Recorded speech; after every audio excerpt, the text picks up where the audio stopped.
আসসালামু আলাইকুম স্টুডেন্টস, আশা করি সবাই ভালো আছো। আজকে গাইনি প্রফ ভাইবা সেটার পার্ট 2 নিয়ে আলাপ করব। এখানে অনেকগুলো ইম্পর্টেন্ট টপিকস আছে, আশা করি তোমরা এটা থেকে উপকৃত হবে। আর আমি ডক্টর রেবেকা তারনুম আবারও বলছি, আমি মিডফোর্ডে গাইনি কনসালটেন্ট হিসেবে কর্মরত আছি। তো চলো আজকে আমরা আমাদের ক্লাসটা শুরু করি।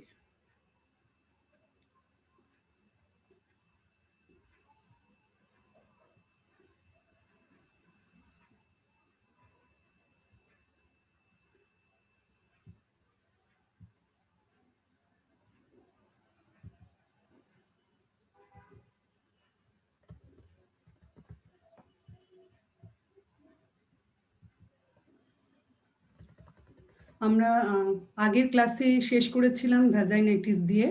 তো এরপরের টপিকসগুলো দিয়ে আমি শুরু করছি।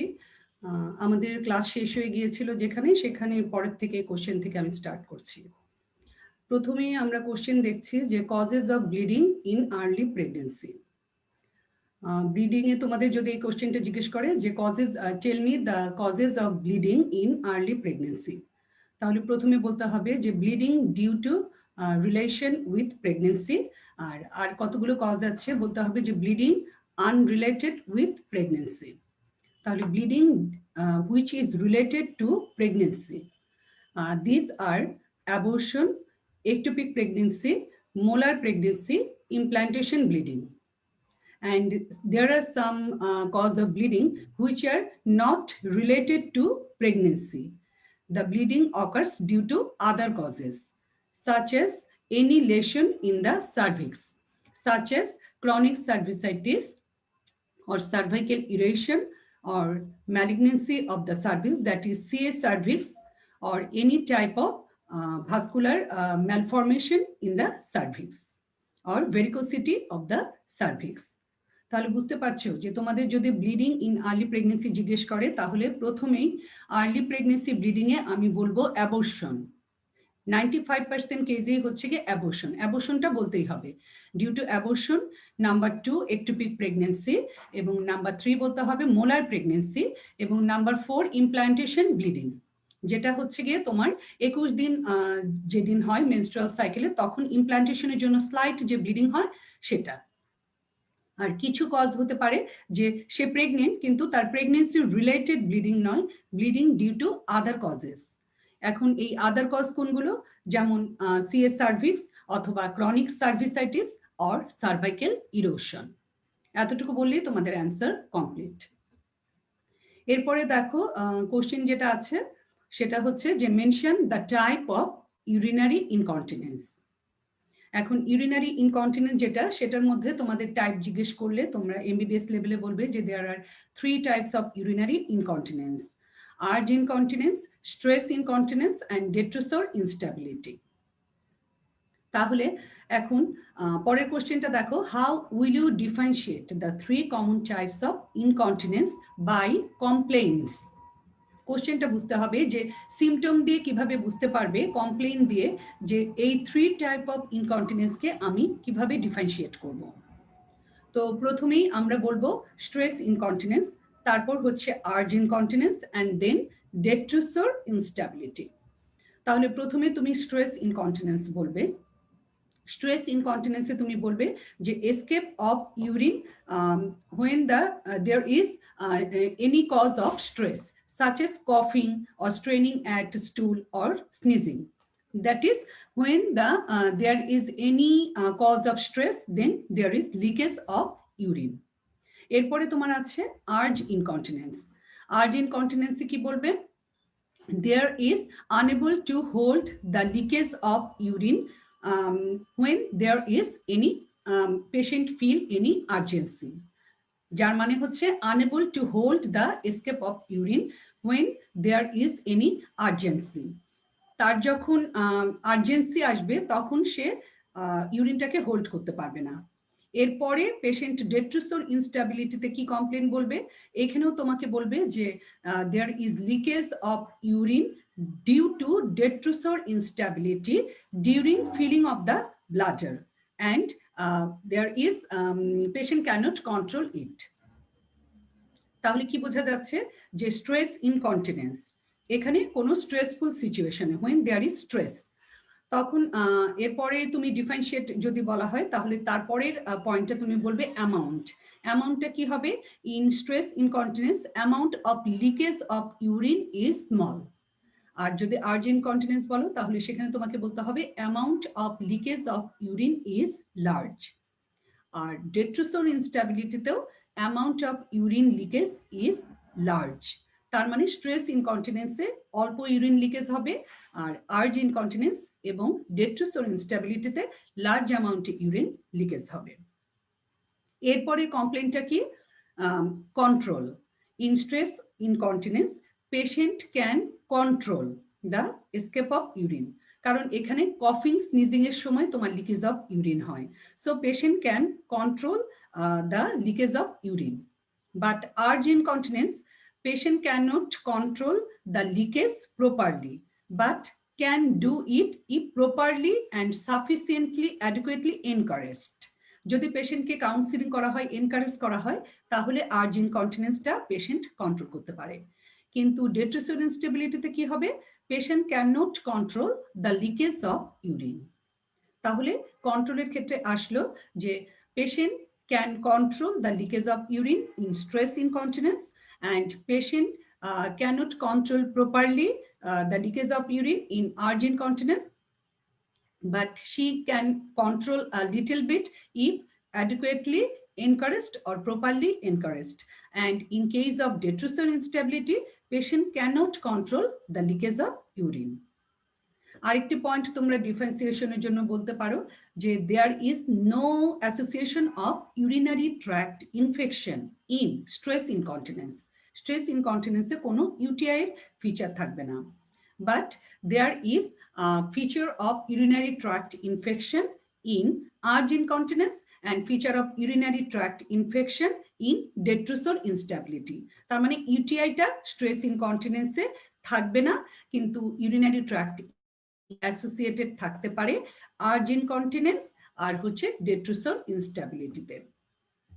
তাহলে স্ট্রেস ইনকন্টিনেন্সে যেটা হয় সেটা হচ্ছে গিয়ে তোমার এখানে একটু ডিসইউরিয়া থাকতে পারে, আর ফ্রিকোয়েন্সি কিছুটা থাকতে পারে যখন স্ট্রেস দিবে তখন।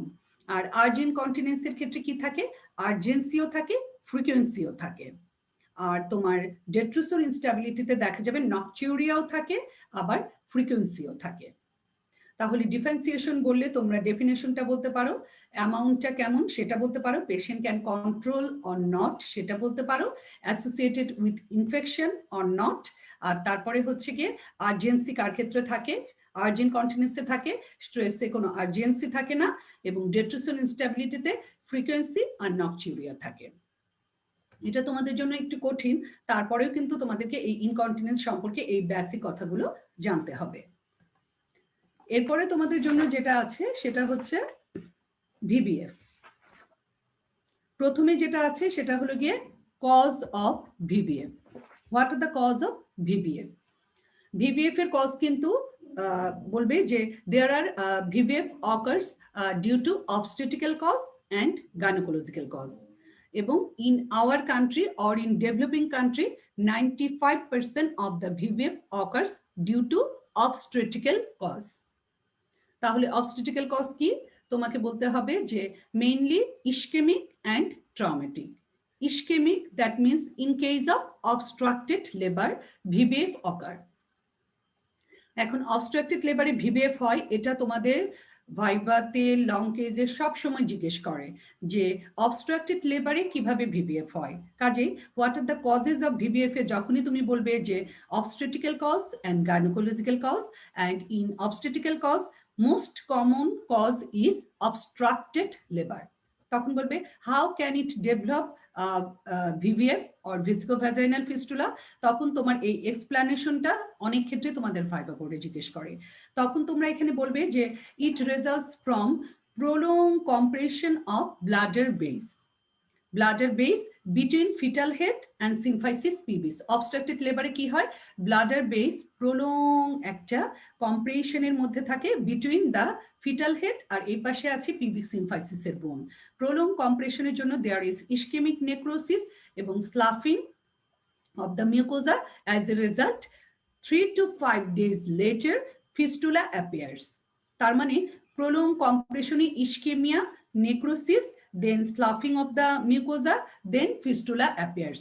সঙ্গে সঙ্গে ফিস্টুলা হবে না। অবস্ট্রাক্টেড লেবারের ডেলিভারি হওয়ার পর দেখা যায় 3 থেকে 5 দিন পর অথবা অনেক সময় 7 দিন বা 14 দিন পরেও দেখা যায় ফিস্টুলা ডেভেলপ করে। কাজে অবস্ট্রাক্টেড লেবারে কেন হয় সেই ব্যাখ্যাটাও সাথে আমি বলে দিলাম। তাহলে আবার আমরা কজে ফিরে যাই। তাহলে কি কি কজ ছিল অবস্টেটিক্যালের মধ্যে? 1 নম্বরেই ছিল অবস্ট্রাক্টেড লেবার। 2 নম্বরে তুমি বলতে পারো অবস্টেটিক্যাল কজে ট্রমেটিক কজ। ট্রমেটিক কজ কোন ক্ষেত্রে? Due to destructive operation. Destructive operation কোথায় আমরা করি? ডেড বেবির ক্ষেত্রে। Due to destructive operation such as craniotomy. হ্যাঁ, ক্র্যানিওটমি অপারেশন যখন করা হয় তখন দেখা যায় শার্প ইনস্ট্রুমেন্ট ঢুকানোর কারণে ব্লাডার ইনজুরি হতে পারে। তাহলে বলবে যে due to destructive operation or sometimes due to forcep delivery bladder may be injured. এটা হচ্ছে ট্রমেটিক কজ। এখন তোমাকে আরেকটা বলতে পারে যে আরেকটা ট্রমেটিক কজ, যেমন অবস্টেটিক্যাল অপারেশন। ডিউরিং অবস্টেটিক্যাল অপারেশন ফিস্টুলা মে ডেভেলপ। কোন অপারেশন? সেটা তুমি বলবে যে emergency hysterectomy operation in case of obstetrical delivery such as hysterectomy, peripartum hysterectomy, placenta previa অথবা এক্রিটা যেসব থাকে অথবা রাপচার্ড ইউট্রাস, সেক্ষেত্রে হিস্টেরেক্টমি করা হয় ইমার্জেন্সি। ইমার্জেন্সি হিস্টেরেক্টমিতে ব্লাডার মে বি ইনজুর্ড। আরেকটা কি হতে পারে? Accidental bite of the bladder tissue during repair. এটাও হচ্ছে during caesarean section or emergency obstetrical hysterectomy case. It is included within the bite and fistula may appear. তাহলে এগুলো হচ্ছে তোমার অবস্টেটিক্যাল কজ। কি কি বললাম? Obstructed labour, and then traumatic delivery, destructive operation, forceps delivery, emergency cesarean hysterectomy due to ruptured uterus or placenta accreta, and then gynecological cause. Gynecological cause কি হতে পারে? During operation, during hysterectomy, both vaginal hysterectomy or abdominal hysterectomy. Vaginal hysterectomy during bladder repair, angiography, then fistula may occur, or during abdominal hysterectomy due to injury, during injury to the bladder or accidental inclusion of the bladder tissue. তাহলে gynaecological কজগুলো অবস্টেটিক্যাল operative কজের মতো, যে during hysterectomy, সেটা vaginal হিস্টেরেক্টমিও হতে পারে অথবা abdominal হিস্টেরেক্টমিও হতে পারে। আর আরেকটা কজ হচ্ছে গিয়ে গাইনোকোলজিক্যালে নর্মালি ট্রমা। ট্রমা মানে কি? Fall to a sharp pointed object. Sharp pointed অবজেক্টে ফল হলো, সেটার জন্য হতে পারে, অথবা ফ্র্যাকচার পেলভিস, সেটা থেকেও হতে পারে। তাহলে গাইনোকোলজিক্যাল কজের মধ্যে during hysterectomy, both abdominal and vaginal hysterectomy, and traumatic cause. Traumatic cause এর মধ্যে fall to a sharp pointed object or fracture pelvis. এগুলো হচ্ছে কজ। এরপরে তোমার আছে যে how can you prevent vesico-vaginal fistula? Vesico-vaginal fistula, এটা মানে নিশ্চয়ই বুঝেছো যে ব্লাডারের সাথে ভ্যাজাইনাল যে ফিস্টুলা হয় সেটাকে আমরা বলছি vesico-vaginal fistula. How can you prevent? আমরা তো এতক্ষণ ধরে বললাম যে অবস্ট্রাক্টেড লেবারে বাংলাদেশে বা ডেভেলপিং কান্ট্রিতে মেইন কজই হচ্ছে অবস্ট্রাক্টেড লেবার। তাহলে তুমি এইভাবে উত্তরটা দিবে, how can you prevent? Adequate antenatal care should be taken to find out the high risk mother who are likely to develop obstructed labor. Our intrapartum care should also be improved. Partographic monitoring to diagnose the prolonged labor or and early anticipation of the method of delivery. So we should avoid the development of obstructed labor. So during delivery, we should be careful to diagnose the prolonged labor, and mode of delivery should be chosen. And then if in case of obstructed labor, we should give continuous bladder drainage for about 7 to 10 days to give rest of the bladder to avoid fistula formation. And in gynecological operation or hysterectomy operation, we should be trained properly, and surgeon must be skilled enough to perform the operation to avoid the injury to the bladder. তাহলে প্রিভেনশনের মধ্যে আমরা যেগুলো বলতে পারছি সেটা হচ্ছে adequate antenatal care to diagnose the high-risk mother who are likely to develop obstructed labor, and also intranatal care to avoid prolonged labor, and method of delivery should be chosen properly. And in case of obstructed labor, catheter should be given or continuous bladder drainage should be given for about 7 to 10 or 14 days to give the rest of the bladder to avoid fistula formation. And in gynecological operations, especially in hysterectomy operation, proper training should be taken, and this surgery should be done by a skilled surgeon to avoid injury to the bladder. এই চারটা cause বললেই হবে। এরপরে তোমাদের যে কোশ্চেনটা দেখা যাচ্ছে সেটা হচ্ছে গিয়ে প্রোলাপস নিয়ে। প্রোলাপস নিয়ে এই কোশ্চেনটা কিন্তু তোমাদের অনেক বেশি আমরা দেখি যে কি what are the factor responsible for genital prolapse. এখন ফ্যাক্টর রেসপন্সিবল যদি বলে তাহলে একদম তোমাদেরকে বলতে হবে যে কতগুলো আছে predisposing factor and there are some aggravating factor. Predisposing ফ্যাক্টরের মধ্যে আবার আছে some congenital and some acquired cause. The most common is the acquired cause. তাহলে ফ্যাক্টরের মধ্যে প্রথমে যেটা বলবা acquired cause, that means vaginal delivery, এটা তোমাকে যেটা বলতে হবে যে vaginal delivery with consequent injury to the supporting structure. vaginal ডেলিভারির সময় কি হয়, সাপোর্টিং স্ট্রাকচারে ইনজুরি হয়, তাহলে এটাই হচ্ছে কি মেইন একটা ফ্যাক্টর প্রোলাপস তৈরি করার ক্ষেত্রে। এখন vaginal ইনজুরি কিভাবে হয়, premature bear down effort before the cervix become fully dilated, এটা একটা ফ্যাক্টর। তারপর তোমার আরেকটা হতে পারে যে forceps delivery or instrumental delivery before the cervix become fully dilated, fundal pressure in an attempt to deliver the placenta and precipitating labour. তার মানে তোমার প্রিডিসপোজিং ফ্যাক্টরের মধ্যে তোমাকে ডেলিভারি সংক্রান্ত যেই প্রবলেমগুলো আছে সেগুলো বলতে হবে, যে প্রিম্যাচিউর বিয়ার ডাউন করছে before the service fully dilated, তাহলে অনেক প্রেশার পড়ছে, তাই না, তখন দেখা যায় প্রোলাপসের চান্স বেশি, সাপোর্টিং স্ট্রাকচারগুলো উইক হয়ে যায়। তারপর অনেক সময় দেখা যায় সার্ভিস ফুল ডাইলেটেশন হওয়ার আগেই ফরসেপ ভিতরে ঢুকিয়ে টানাটানি করা হচ্ছে, তার মানে কি instrumental delivery, forcep delivery before the cervix become fully dilated. তারপর অনেক সময় দেখা যায় যে প্লাসেন্টা ডেলিভারি হচ্ছে না, ইউটেরাসের ফান্ডাসে জোরে জোরে প্রেসার দেওয়া হচ্ছে, তখন দেখা যায় যে অনেক সময় ইউটেরাস একদম ডিসেন্ট হয়ে নিচে নেমে আসে, তাহলে কি হবে fundal pressure in an attempt to deliver the placenta. আর 4 নাম্বার কজ বলবে প্রেসিপিটেড লেবার, মানে দেখা যায় যে সময়ের অনেক আগেই দ্রুত ডেলিভারি হয়ে যাচ্ছে, তার মানে বোঝা যাচ্ছে যে সার্ভিক্সের অথবা সাপোর্টিং যে স্ট্রাকচারগুলো সেগুলো অনেক সফট এবং লুজ, এই জন্য খুব তাড়াতাড়ি ডেলিভারি প্রসেসটা এগিয়ে গেছে এবং ডেলিভারি হয়ে যাচ্ছে। এরপরে আরো কিছু বলতে হবে, যেমন আফটার ডেলিভারি।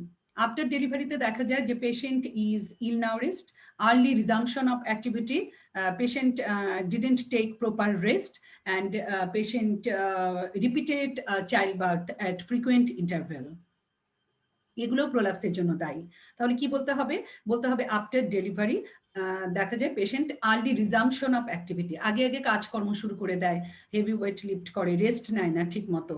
তারপর দেখা যায় যে পেশেন্ট অনেক ম্যালনাউরিস্ট, ইল নাউরিস্ট ওমেন, ঠিক মতো খাওয়া দাওয়া করে না। তারপর দেখা যায় যে এই ধরনের লেডিরা প্রতি বছরই বাচ্চা নিতে থাকে, too frequent child birth at frequent interval, too many birth, তারা অনেক বেশি বাচ্চা নেয় এবং বাচ্চার দুই বাচ্চার মাঝখানে কোনো গ্যাপ থাকে না, কোনো স্পেসিং থাকে না, পরপর বাচ্চা নিতেই থাকে, তাহলে তো ইউটেরাস রেস্ট পাবে না, সেক্ষেত্রেও প্রোলাপসটা অনেক বেশি হয়। এগুলো হচ্ছে তোমার ফ্যাক্টর। এরপরে আছে এগুলো হচ্ছে তোমার প্রিডিসপোজিং ফ্যাক্টর। আর কনজেনিটাল প্রিডিসপোজিং ফ্যাক্টর কি, এক লাইনে বলা যাবে যে there is congenital weakness of the supporting structure of the uterus. এখন তোমার বলতে হবে যে এগ্রিভেটিং ফ্যাক্টর, প্রোলাপস তো আছে, সেটাকে আরো কারা এগ্রিভেট করছে, বাড়িয়ে দিচ্ছে, হয়তো হালকা একটু ডিসেন্ট হয়েছে, কোন ফ্যাক্টরগুলো এগ্রিভেট করছে, বাড়াচ্ছে জেনিটাল প্রোলাপসকে। এগ্রিভেটিং ফ্যাক্টরের মধ্যে প্রথমটা বলতে হবে post menopausal lady. Post menopause হলে কি হয়, সাপোর্ট চলে যায়, তাহলে তোমরা কি কি কজ বলবে, post menopausal atrophy and chronic cough, constipation, or any lump or tumor in the lower abdomen such as fibroid, অথবা excessive heavy weight lifting, diabetes or obesity.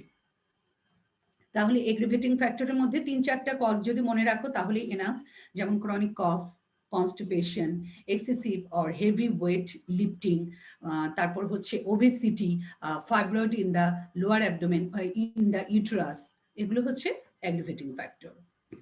ঠিক আছে, এরপরে আছে clinical feature of genital prolapse. Clinical feature মানে হচ্ছে symptom এবং sign. তাহলে symptom কি? সিমটম তোমরা সবাই জানো যে প্রোলাপসের সিমটম আমরা প্রথমেই বলবো যে clinical feature, that is symptom and sign, that is feeling of something coming down per vagina, হ্যাঁ, তারপর feeling of heaviness in the lower abdomen, অথবা dragging pain in the lower abdomen, backache। আর সাথে তোমার আরো কিছু সিমটম বলবো due to cystocele, that is তুমি বলতে পারো feeling of incomplete evacuation of bladder, incomplete urination, frequency, incontinence, urgency etcetera. আর তোমার রেক্টোসিল থাকতে পারে সাথে পেছনে, অনেক সময় রেকটামও প্রোলাপস করে, সেক্ষেত্রে বলতে পারো feeling of or incomplete defecation, incomplete defecation. আর এই কয়টাই বলতে হবে। এছাড়া ক্রনিক ম্যালেজ, ইল হেলথ, হ্যাঁ, এগুলো থাকতে পারে। এগুলো না বলে তোমার সিমটমের মধ্যে something coming down per vagina, pelvic dragging sensation in the lower part of the abdomen, and incomplete evacuation of urine, frequency, incontinence, then urgency and incomplete defecation, এগুলো হচ্ছে সিমটম। আর সাইন কি? সাইনের মধ্যে তোমার হচ্ছে পিভি করে আমরা দেখব যে there is a mass which is protruding outside the introitus, and there is a swelling in the anterior part of the prolapsed mass which is more prominent during coughing, which is suggestive of cystocele। তোমার uterine প্রোলাপসের সাথে সবসময় cystocele থাকে, কাজে বলতে পারো যে there is a mass which is protruding outside the introitus and the leading part of which is external অস।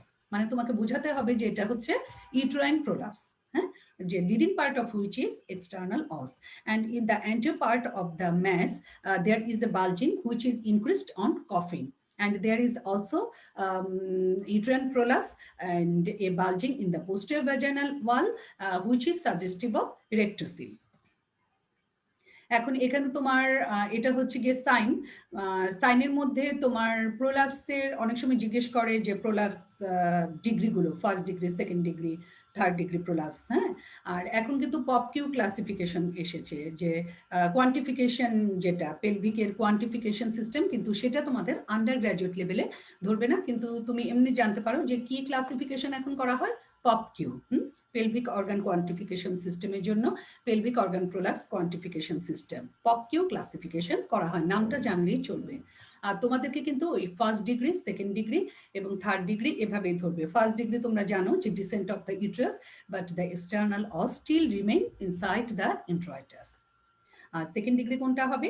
সেকেন্ড ডিগ্রিতে তোমরা বলবে যে descent of the uterus to such an extent that the external os is comes outside the introitus, but the uterine body still remain inside the introitus.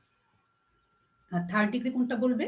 Third ডিগ্রিতে বলবে যে there is descent of the uterus to such an extent that the total part of the uterus, that is fundus and body, is comes outside the introitus. এটাই হচ্ছে third degree uterine prolapse. তোমাদের লেভেলে এটাই ধরবে তোমাদেরকে। এখন দেখো যে কিভাবে তোমরা জেনিটাল প্রোলাপসটাকে প্রিভেন্ট করবে। হ্যাঁ, এর আগে তোমাদেরকে হাউ টু প্রিভেন্ট ফিস্টুলা বললাম, এখন বললো যে genital prolapse, how genital prolapse can be prevented. তোমরা যে ফ্যাক্টরগুলো বলেছিলে যে এগ্রিভেটিং এবং প্রিডিসপোজিং ফ্যাক্টর, যেগুলোর জন্য প্রোলাপস হচ্ছে, সেইগুলোকেই তোমাদের কি করতে হবে? প্রিভেন্ট করতে হবে। এটাকে বলা হয় যে how genital prolapse can be prevented. তাহলে তুমি প্রথমে বলবে যে adequate antenatal care and intranatal care. Adequate intranatal care during vaginal delivery which are likely to produce or which are likely to aggravate prolapse, so that judicious and timely intervention should be taken and delivery should not be prolonged. Instrumental vaginal delivery should be judicious, and bear down effort should not be given before the cervix become fully dilated. Fundal pressure, should not be given in an attempt to deliver the placenta, etc. আর তোমার পোস্টপার্টামে কি করতে হবে? The woman should take adequate rest, early ambulation should be encouraged, and the lady should take pelvic exercise, and she should improve her nutritional requirement. She should improve her health, and birth spacing should be advised. That is, the lady should use contraceptive method to avoid pregnancy at frequent interval. আর general কিছু measure, যেমন সেটার মধ্যে তো আমরা বললামই যে improvement of nutrition, আর হচ্ছে early treatment of chronic cough, constipation, and patient's weight should be reduced, obesity যেটা কারণ ছিল, etc. And if there is any pelvic cause, that is fibroid, it should be treated. তাহলে তোমাকে how genital prolapse can be prevented এর মধ্যে তোমার যদি শর্টে তুমি বলতে চাও তাহলে বলবে adequate antenatal and intranatal care to avoid injury of the supporting structure during vaginal delivery. তারপর সেই কজগুলো বলে দিবে, তারপরে তুমি বলবে postnatally adequate rest, pelvic exercise, and too frequent childbirth should be avoided, so lady should take contraceptive method, and weight should be reduced, and heavy weight should not be lifted, and early treatment of chronic cough and constipation. এটাই হচ্ছে এটার answer. এখন আছে তোমাদের what are the complication of genital prolapse. Genital প্রোলাপসে কি complication হতে পারে একটা প্রোলাস্টোমাস বাইরে? তাহলে এখানে তোমরা বলবে যে ডিকুবিটাস আলসার, প্রথম কমপ্লিকেশন হচ্ছে ডিকুবিটাস আলসার। এরপরে আছে ইউরিনারি কমপ্লেইন্টস, যেমন urinary tract infection, and sometimes there is hydroureter, which leads to pyelitis, pyelonephritis, and sometimes the prolapsed mass becomes so much congested and edematous, it becomes ulcerated, and it cannot be reduced. It cannot be bring back to the cavity inside the introitus. তাহলে কি কি complication বলবে? এক নম্বরে বলবে decubitus ulcer, then urinary tract infection, cervix congestion, edema and congestion of the cervix, hydroureter, pyelitis, pyelonephritis, and the prolapsed mass become congested, edematous, that it cannot be reduced. এটাই হচ্ছে complication. কমপ্লিকেশনের সাথে একটা কথা বলে রাখি, ডিকুবিটাস আলসার। ডিকুবিটাস আলসারটা তোমাদের আলাদা করে ধরতে পারে যে কিভাবে হয়। তুমি দেখো যে ডিকুবিটাস আলসারে কি হয়, the vaginal epithelium become keratinized, then crack, infection, ulceration, and sloughing of the surface epithelium হয়। এবং ডিকুবিটাস আলসার যদি বলে যে এটা ইটিওপ্যাথোলজি কি, তাহলে তোমাকে বলতে হবে যে এটা কেন হয়, due to diminished circulation. Decubitus ulcer আলাদা করে ধরে, তাহলে বলবে যে decubitus ulcer occurs due to diminished circulation because there is constriction of the prolapsed mass through the vaginal opening. Constriction of the prolapsed mass through the vaginal opening, and there is narrowing of the uterine artery by stretching effect. তাহলে কি, constriction of the prolapsed mass through the vaginal opening and narrowing of the uterine artery due to stretching effect. এই কারণে কি হয়, circulation compromise হয়ে তখন তোমার ulceration হয়, ইনফেকশন হয়, এবং এভাবে ডিকুবিটাস আলসার তৈরি হয়। এটা কিন্তু সার্কুলেটরি কম্প্রোমাইজটা বলতে হবে। এখন আমরা আসি, চলো, benign lesion of the uterus. Benign lesion of the uterus বুঝতেই পারছো। তাহলে আমরা কোশ্চেনটা পড়ি। দেখো কোশ্চেনে কি লিখেছে, a 35-year nullipara patient present with progressive menorrhagia and a 16-week size lump in the lower abdomen. Age 35 year, she is nulliparous, বাচ্চা নেই একটা প্রোগ্রেসিভ মেনোরেজিয়া সিমটম, এবং তার একটা লাম্প আছে, 16 week size lump. What is your probable diagnosis? তাহলে বলতে হবে যে my probable diagnosis that it is a case of fibroid uterus, স্পষ্টভাবে fibroid uterus. এখন বলবে যে how will you evaluate her and treat her? এটাও কোশ্চেন আসতে পারে। How will you evaluate her? তাহলে বলবে যে I have to take history and examine her properly, do some investigation and treat the lady accordingly. তাহলে ইভ্যালুয়েশনে তোমাকে জিজ্ঞেস করলে তোমার যেটা জানতে হবে সেটা হচ্ছে যে progressive menorrhagia for how long, and is there associated pain, and patients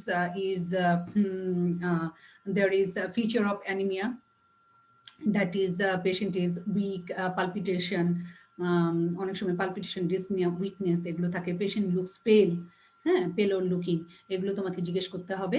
and then examination anaemia দেখবো, অ্যান্ড থাইরয়েড গ্ল্যান্ড দেখবো, পালস দেখবো, ব্লাড প্রেশার দেখবো, and then I will examine her abdomen and to confirm that it is a case of fibroid uterus by examining the lump.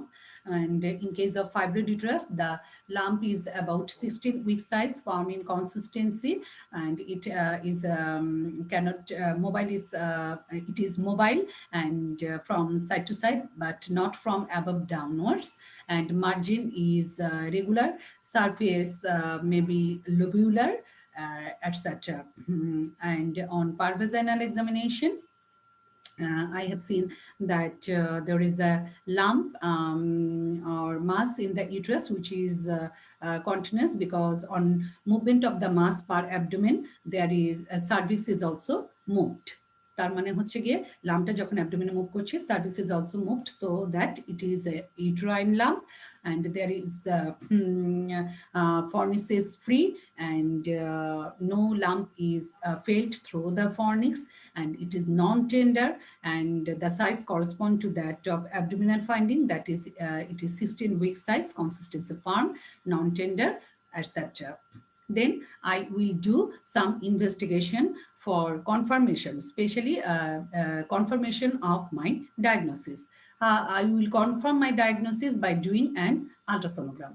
And transabdominal ultrasonograph, it describes that it is a case of fibroid uterus. And I will do also some other investigation for treatment purpose. I will do blood grouping, cross matching, complete blood count, blood sugar, and then chest x-ray and thyroid function test.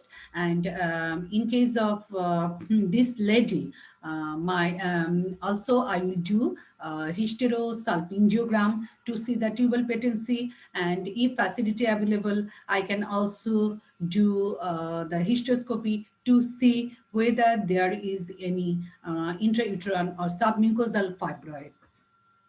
And for treatment purpose, I also do semen analysis of her husband. ঠিক আছে, এই হচ্ছে তোমার investigation. এখন হচ্ছে treatment. I will decide surgical treatment for this patient, কারণ কি এটা একটা বড় lump, 16 week size. I will do decide surgical treatment for this patient, and I will prefer myomectomy. Then before myomectomy, I will always counsel the patient about the operative procedure and also complication. এই কোশ্চেনের উত্তর চাইলে তুমি ঠিক এভাবে এখানে stop হয়ে যেতে পারো, যে how will you treat her, myomectomy এ পর্যন্ত বলে শেষ করে দিতে পারো। এরপরে কোশ্চেন আমরা চলে যাই। 28-year-old multiparous came to you with primary subfertility. ওর কি আছে? Primary subfertility and 16 week size lump in her lower abdomen with progressive menorrhagia. দুটো সিনারিও কিন্তু একই কথা বলছে, তাই না? কিন্তু এখানে দেখা যাচ্ছে যে এজ হচ্ছে 28 এবং সে মাল্টিপেরাস, তার মানে তার বাচ্চা। আমার মনে হয় কোশ্চেনটা একটু ভুল হয়েছে, কারণ এখানে দেখো ওরা বলছে যে মাল্টিপেরাস, তাহলে তো প্রাইমারি সাবফার্টিলিটি বলা যাচ্ছে না, তাই না? প্রাইমারি সাবফার্টিলিটি নারী পেরাসদের বলা হয়। সাবফার্টিলিটি মানে কি? যাদের বাচ্চা হয় না। আর মাল্টিপেরাস মানে ওর বাচ্চা আছে। ওকে, তাহলে কোশ্চেনটা হবে 28 year মাল্টিপেরা, কিন্তু তার একটা লাম্প আছে এবং তার অনেক মেনোরেজিয়া।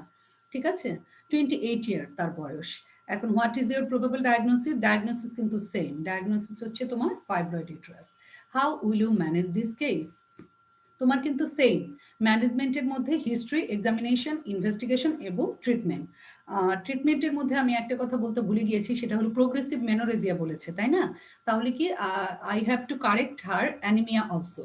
যেমন বাই হেমাটিনিস দিয়ে হতে পারে যে oral iron, IV iron, or if severe anaemia then by blood transfusion. এটা কিন্তু তোমাকে বলতে হবে, সার্জারির আগে তুমি জেনারেল কন্ডিশনটা ইমপ্রুভ করে নিবে। তাহলে কি doing first of all I will correct her anaemic state and decide for her surgical treatment. আর যেই ইনভেস্টিগেশন যেভাবে বলেছি ঠিক তেমনি। এখন ওর বয়স 28 ইয়ার, ও মাল্টিপেরা, ওর বাচ্চা আছে, তাই বলে কি তুমি ওর হিস্ট্রেক্টমি করে দিবে? না, এটা তো কোনো ম্যালিগন্যান্ট কেস না। তাহলে আমরা মায়োমেক্টমি কেন করব? মায়োমেক্টমি করব in order to preserve her reproductive function and also menstruation. তার আরো বাচ্চা সে চাইতে পারে, মাল্টিপেরা মানে হয়তো তার 2টা বাচ্চা আছে, সে আরো বাচ্চা চাইতে পারে। আর আরেকটা কারণ হলো গিয়ে তার মেনস্ট্রুয়েশন সে যেন রাখতে পারে। তোমার হিস্ট্রেক্টমি করলে তো মেনস্ট্রুয়েশন হবে না, ওর বয়স মাত্র 28। তাহলে আমার এই ক্ষেত্রেও how will you manage this কেসের মধ্যে ট্রিটমেন্টের পার্টে তুমি বলবে মায়োমেক্টমি করবে, ঠিক আছে? আর বাকিটা আমি যেভাবে বলেছি সেভাবেই বলতে হবে, যে হিস্ট্রি, এক্সামিনেশন, ইনভেস্টিগেশনের যে নামগুলো বললাম, আর হচ্ছে ট্রিটমেন্ট। এরপরে যেটা দেখছি সেটা হচ্ছে একই ধরনের কোশ্চেন, তাই না?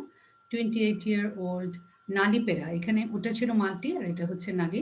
কেম to you 16 weeks size lump lower অ্যাবডোমেনে, এবং এখানেও menorrhagia for last 1 year. What is your probable diagnosis? Fibroid uterus. How will you confirm your diagnosis? তাহলে বলবে I will confirm my diagnosis by doing transabdominal ultrasonography. ঠিক আছে?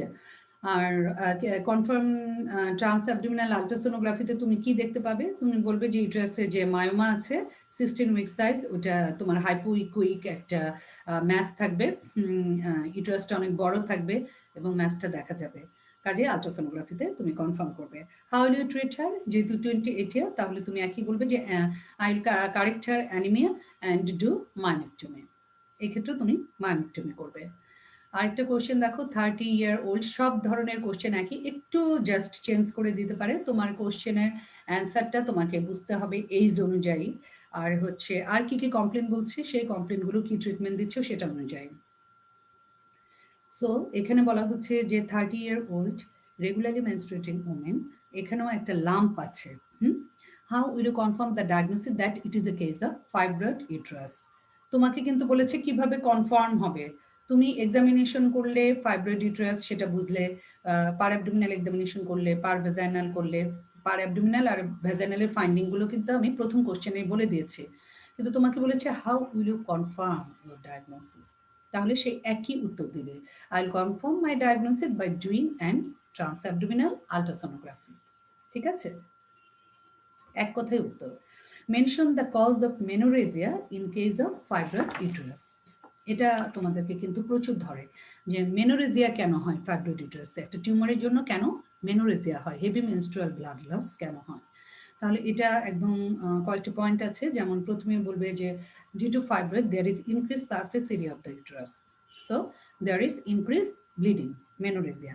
There is engorgement and congestion of the venous plexus, endometrial venous plexus, and there is interference of the normal uterine contraction due to fibroid uterus.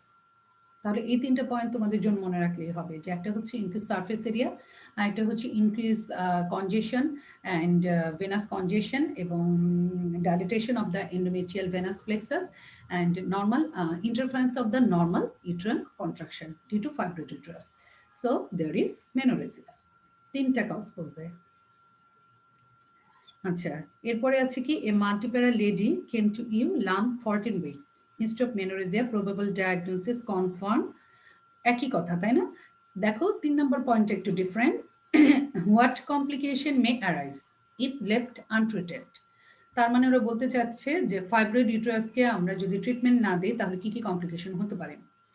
তাহলে তুমি ফাইব্রয়েডের এই lump থেকে কি কি complication হতে পারে? লাম্প থেকে ডিজেনারেশন হতে পারে। ফাইব্রয়েডের কমপ্লিকেশনগুলো বলে দেবে। There may be degeneration, that is hyaline degeneration or cystic degeneration, red degeneration, fat degeneration, fatty degeneration, or calcific degeneration, etc. There may be infection, necrosis, hemorrhage, torsion, or there may be malignant change within the fibroid uterus, though it is rare. তোমাদের প্রত্যেকটা chapter পড়া হয়েছে, কাজে আমি কিন্তু তোমাদের question wise just কিভাবে অ্যান্সারগুলো দিবে সেগুলো বলে দিচ্ছি। হ্যাঁ, হোয়াট কমপ্লিকেশন, তাহলে বলবে ডিজেনারেশন, ডিজেনারেশনের টাইপগুলো বলবে, তারপর বলবে infection, necrosis, haemorrhage, torsion, malignancy. ঠিক আছে, এবার আসো সিএস সার্ভিক্স। সিএস সার্ভিক্সের কোশ্চেনগুলোর প্যাটার্ন সবগুলো একরকম।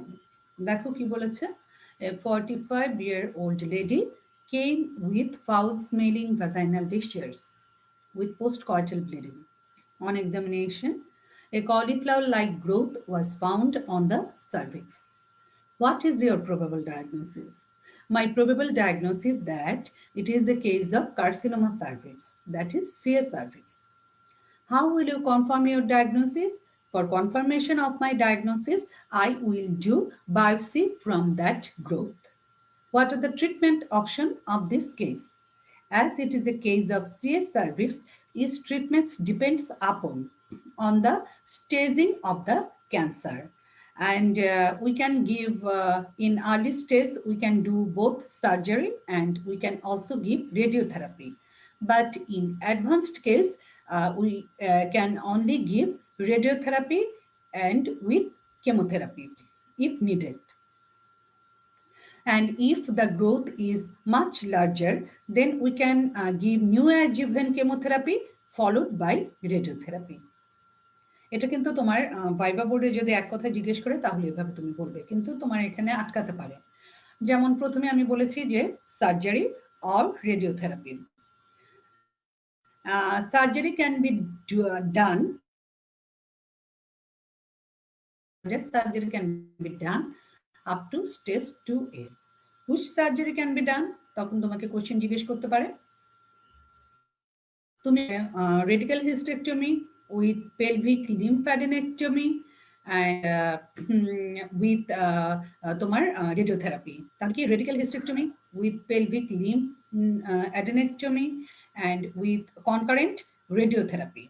ঠিক আছে, আর যদি বলে যে তোমার স্টেজ 2A পর্যন্ত সার্জারি, অথবা তুমি এখানে সার্জারি না করে রেডিওথেরাপিও দিতে পারো, কিন্তু সার্জারি শুধুমাত্র স্টেজ 2A পর্যন্ত করা যায়, তার মানে রেডিওথেরাপি ইন এভরি স্টেজে রেডিওথেরাপি দিতে পারো তুমি। স্টেজ 2 এর পরে আর সার্জারি করে লাভ হবে না, কারণ এটা ডিস্টেন্ট মেটাস্টেসিস হয়ে গেছে, এটা সার্জারি করে কখনোই তুমি এটাকে কিউর করতে পারবে না বা সার্ভাইভেবিলিটি বাড়াতে পারবে না। তাহলে from stage 2B and beyond, external beam radiotherapy with brachytherapy and with or without chemotherapy is the treatment of choice. তোমাদেরকে শর্ট করে বলবে external beam radiotherapy along with brachytherapy with or without chemotherapy.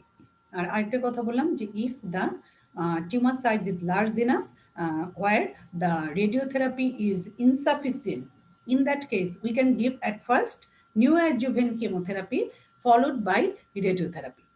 প্রথমে chemo দিয়ে সাইজটা ছোট করে দেন তুমি radiotherapy দিতে পারো। ঠিক আছে, এটা হচ্ছে শর্টে তোমাদের ভাইবা বোর্ডের কোশ্চেনের অ্যান্সার। পরের কোশ্চেনটা কিন্তু একই, তাই না? Probable and how will you confirm and what are the treatment option, এটা আমি অলরেডি বলে দিয়েছি। এখন দেখো আমরা পরের কোশ্চেনে দেখছি যে what are the risk factors. Risk factors for CS service, এটা খুবই ইম্পর্টেন্ট। রিস্ক ফ্যাক্টরের মধ্যে প্রথমে তোমরা যেটা বলবে সেটা হচ্ছে গিয়ে infection with HPV virus, human papilloma virus, অথবা তোমার herpes simplex virus HSV or HIV or chlamydia or any sexually transmitted infection. Then early sexual intercourse, early age at marriage, early age at first pregnancy, too frequent childbirth at too frequent interval, multiple sexual partner, immunocompromised patient, smoking. তাহলে risk ফ্যাক্টরগুলো কি কি তোমাদের একদম question wise answer দেওয়ার চেষ্টা করছি আমি, কারণ প্রত্যেকটা চ্যাপ্টার কিন্তু তোমাদের আলাদাভাবে পড়ানো হয়েছে। তাহলে কি কি বলবে? ইনফেকশন উইথ HPV, তখন জিজ্ঞেস করতে পারে হুইচ HPV, তখন তুমি বলবে টাইপ 6-11 টাইপ 16, 18, 31, 33। এই টাইপটা অনেক সময় জিজ্ঞেস করে 16, 18, 31, 33। দেন হার্পিস সিমপ্লেক্স ভাইরাস, এইচআইভি, ক্লামেডিয়া। এরপরে কি বললাম, early sexual intercourse, that means less than 16 year. Early মানে কি, লেস দ্যান 16 ইয়ার। এরপরে রয়েছে sexually transmitted infection, early age at first pregnancy, and early age তারপর হচ্ছে তোমার too many childbirth at too frequent interval, multiple sexual partner, immunocompromised patient, smoking। এই কথা risk factor এই কয়টা বললেই তোমাদের হবে। এরপরে আছে কি দেখো, what are the cardinal feature of CA cervix. এটা অনেক ধরে সিএস সার্ভিক্সের ক্ষেত্রে, অথবা এসউই যেটা টেবিল ফাইবার সেখানেও থাকতে পারে। কার্ডিনাল ফিচার বললে তোমরা বলবে যে cervix is enlarged, hard fixed, friable and bleed on touch. 5টা শব্দ, cervix is enlarged, hard fix, friable, bleed on touch. ঠিক আছে, এরপরে দেখো what are the risk factor বলেছি। এরপর ওরা বলছে mention the screening procedure for CA cervix. নামগুলো জানতে চেয়েছে। স্ক্রিনিং প্রসিডিউরের মধ্যে কি কি আছে, 3টা নাম জানলেই তোমাদের হবে।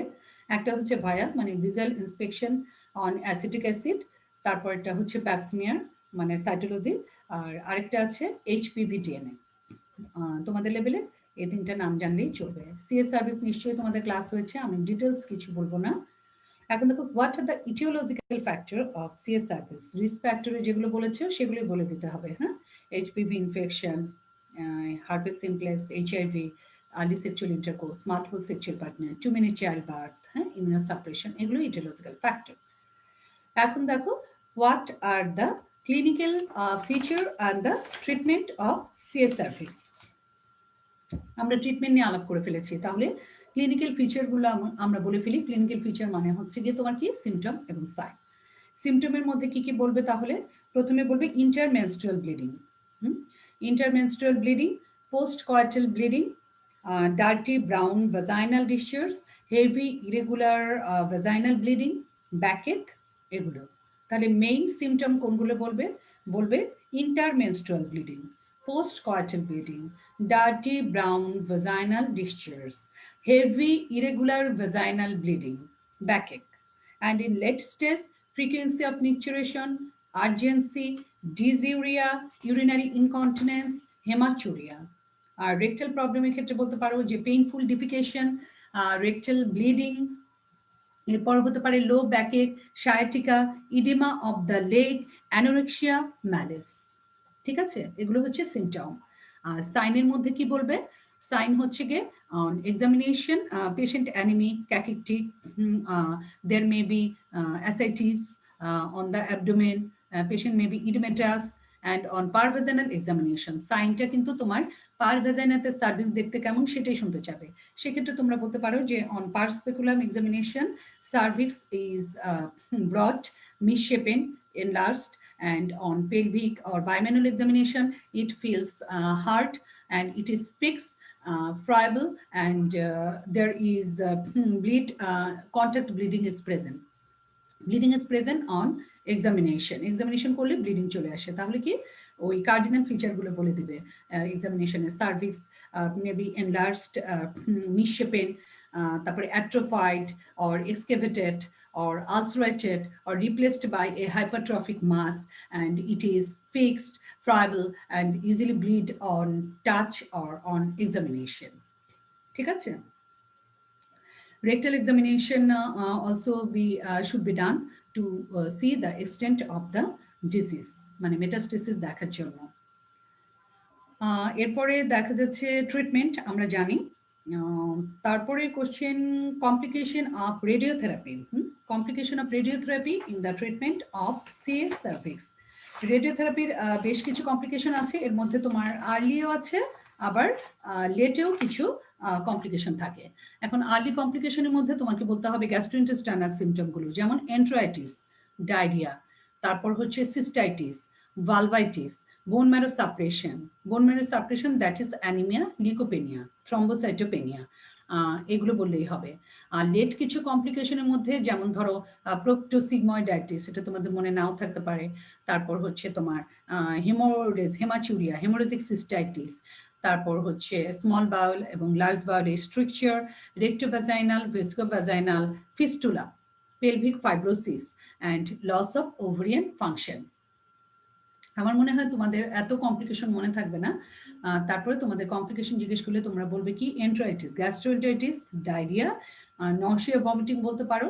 তারপর হচ্ছে তোমার সিস্টাইটিস মানে ইউরিনারি ট্র্যাক্ট ইনফেকশন, তারপরে ভালভাইটিস, বোন ম্যারো সাপ্রেশন। হ্যাঁ, আর লেট কমপ্লিকেশনের মধ্যে তোমরা বলতে পারো যে হেমাচুরিয়া, হেমোরেজিক সিস্টাইটিস, তারপর স্মল এবং লার্জ বাউলে স্ট্রাকচার ফরমেশন, ফিস্টুলা, রেক্টোভ্যাজাইনাল আর ভিস্কোভ্যাজাইনাল ফিস্টুলা, এগুলো এই কটা বললেই হয়ে যাবে। How CS service can be prevented. CS সার্ভিসের প্রিভেনশন, এটা একটা ইম্পর্টেন্ট কোশ্চেন। প্রিভেনশনের মধ্যে প্রথমে বলতে হবে health education and counselling. Proper health education দিতে হবে কেন, তাহলে কি sexually transmitted infection should be prevented, multiple sexual partners should be avoided, and age of marriage should be increased, and patients any type of infection should be treated early, and too frequent childbirth, too many childbirth should be prevented. Contraception should be taken for this purpose, and pregnancy should be deferred. এগুলো বলতে পারো। আর সাথে বলতে হবে যে screening should be strengthen, screening by via pap smear or HPV DNA, and vaccination program should be spreaded throughout the country. Vaccine দিতে হবে। আর হচ্ছে pre-cancerous lesion should be identified and treated. তাহলে এটা অত কঠিন করে চিন্তা করার দরকার নেই। প্রথমে তুমি রিস্ক ফ্যাক্টর যেগুলো বলেছিলে সেরকম তুমি বলবে যে proper health education and counselling. তারপর 2 নম্বরে তুমি বলবে যে sexually transmitted infection should be treated and early screening should be done to diagnose the pre-cancerous lesion by via pap smear or HPV DNA, and pre-cancerous lesion should be treated properly. ঠিক আছে, follow up and follow up should be done to prevent development of CS cervix. How will you probable diagnosis confirm, এগুলো সবই বলেছি আমরা। What investigation will you suggest for confirmation? Biopsy ছাড়া তো confirm করাই যাবে না।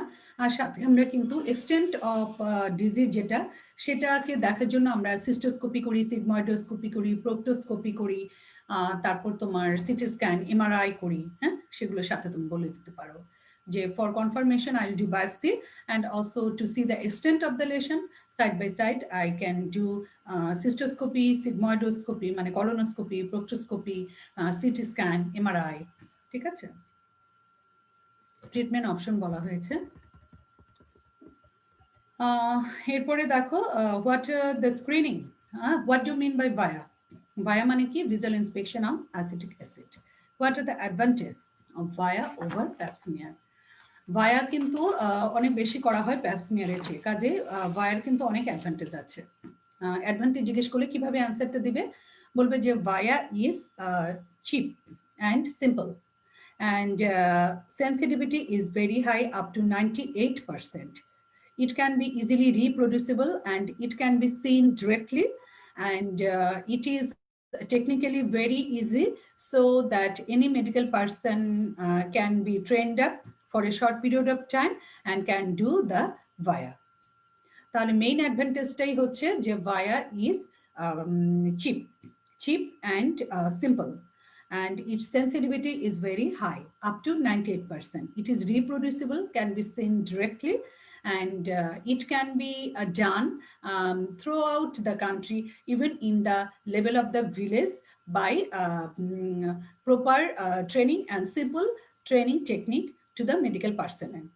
তুমি সিস্টারদেরকেও ট্রেনিং দিলে, মিডওয়াইফদেরও ট্রেনিং দিলে তোমার ভায়া টেস্ট তারা ইজিলি করতে পারে। কিন্তু প্যাপ স্মিয়ারে কিন্তু এত সহজ নেই, এখানে প্যাথোলজিস্ট লাগবে, এবং প্যাপ স্মিয়ার নেওয়ার যে টেকনিকটা সেটা কিন্তু একটু ডিফিকাল্ট। এটা নেওয়ার জন্য একটা প্রপার ট্রেনিং দরকার, স্লাইডে সাজানো, এবং হিস্টো প্যাথোলজিস্ট দরকার ওই স্মিয়ারটা মাইক্রোস্কোপে দেখার জন্য। ভায়াতে এই ধরনের ঝামেলা নেই, কাজে যে 3টা পয়েন্ট বললাম ওটা বলে দেবে।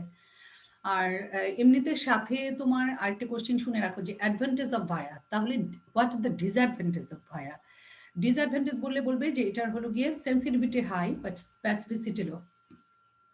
স্পেসিফিসিটি লো মানে হচ্ছে there are so many false positive case, এখানে অনেক ফলস পজিটিভ রেজাল্ট আসে, so that over treatment sometimes be done and over investigation sometimes be done. কারণ অনেক ফলস পজিটিভ আসে, ভায়া পজিটিভ হয়তো প্রি ক্যান্সারাস বা ক্যান্সারাস কিছু নেই, কিন্তু দেখা গেল ভায়া পজিটিভ চলে এসছে, এবং সেক্ষেত্রে দেখা গেল যে পেশেন্টকে অযথাই অনেক বেশি ইনভেস্টিগেশন করা হচ্ছে এবং ট্রিটমেন্ট করা হচ্ছে, অনেক সময় জরায় ফেলে দেওয়া হচ্ছে। তাহলে ডিসঅ্যাডভান্টেজ হচ্ছে specificity low, and sometimes false positive rate is very high, so over treatment and over investigation is done. ঠিক আছে, স্ক্রিনিং প্রসিডিউর আমরা আগেই বলেছি কি কি, ভায়া প্যাপসমির, এইচপিভি, ডিএনএ। ওকে, এখন আমরা পড়বো ওভারিয়ান টিউমার। ওভারিয়ান টিউমার তো খুবই ইম্পর্টেন্ট, এখানে আমরা একদম ভাইবা কোশ্চেন অনুযায়ী যাব। ওভারিয়ান টিউমার তোমাদের অনেক লেকচার হয়েছে। দেখো কোশ্চেনটা কি, 30-year-old lady, para 1+0, ঠিক আছে, palpable lump in the lower abdomen with severe pain, what is your clinical diagnosis? তুমি বলবে যে my clinical diagnosis is twisted ovarian tumour, straight কথা। এখন বলবে give a plan of treatment and management. তাহলে plan of treatment বা ম্যানেজমেন্টের মধ্যে বলবে যে আই টেক, ম্যানেজমেন্ট বললে আলাদা, ট্রিটমেন্ট আলাদা, এই টার্মটাও তোমাদের বুঝতে হবে। ট্রিটমেন্ট মানে ডাইরেক্ট কি ট্রিটমেন্ট দিবে সেটা, ম্যানেজমেন্ট বললে অনেক কিছু চলে আসে, যে history, examination, investigation followed by treatment, এটাকে বলা ম্যানেজমেন্ট, কাজে এটা বুঝতে হবে।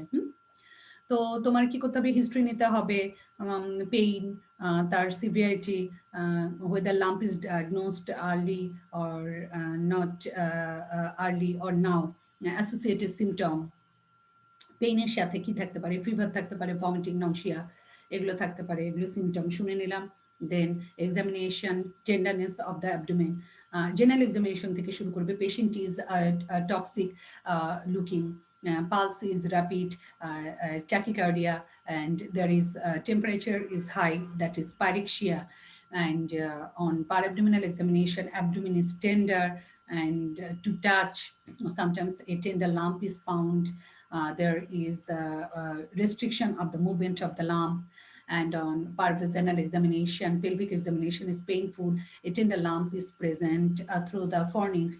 এগুলো হচ্ছে examination finding, and for confirmation I will do ultrasonography, which shows that ovarian tumor of ovarian origin, and which is also twisted. Then I will give her treatment.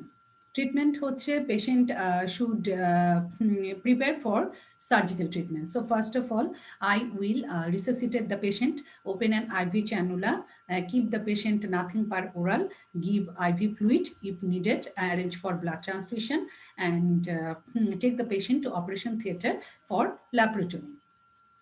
And type of surgery depends upon the age of the patient, the type of ovarian tumor, and the condition of the other ovary, nature of the tumor and condition of the other ovary.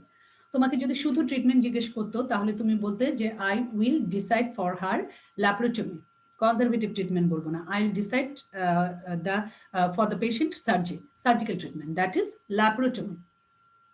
Laparotomy, and the type of surgery depends upon the age of the patient, the nature of the ovary, and the condition of the other ovary.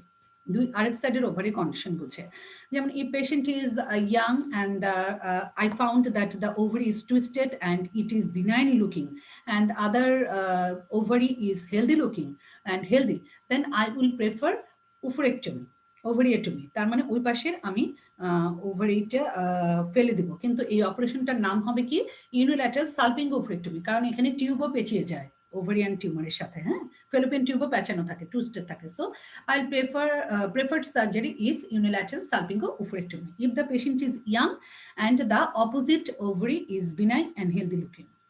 But if the lady is old, menopausal, or there is suspicion of malignancy in the ovary, then I will do total abdominal hysterectomy with bilateral salpingo-oophorectomy.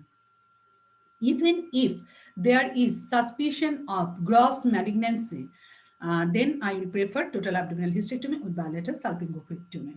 তাহলে তোমার young পেশেন্টটা না বললেও চলবে, তোমরা বলবে young patient যদি হয় benign looking, then unilateral salpingopectomy. But if postmenopausal lady or there is suspicion of malignancy, then I will do total abdominal hysterectomy with bilateral salpingopectomy. ঠিক আছে, ট্রিটমেন্ট এতটুকুই। এরপরে কোশ্চেনটা দেখো, Name some common germ cell tumor of the ovary. Straightforward question. মুখস্থ বলে দেবে। D-germinoma, teratoma, yolk sac tumor, endodermal, that is endodermal sinus tumor, embryonal cell carcinoma, choriocarcinoma. তাহলে কি কি? প্রথমে বলবে D-germinoma, তারপর হচ্ছে teratoma, then yolk sac tumor, আর এরপরে তোমরা বলতে পারো embryonal cell carcinoma, choriocarcinoma. ঠিক আছে?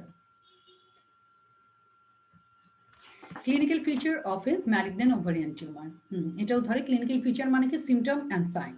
তাহলে কি symptomer মধ্যে বলতে হবে প্রথমে age. Patient may be too young or too old, that is menopausal, or maybe menopausal or perimenopausal. Then there is a history of rapidly growing of the tumor, rapidity of the growth.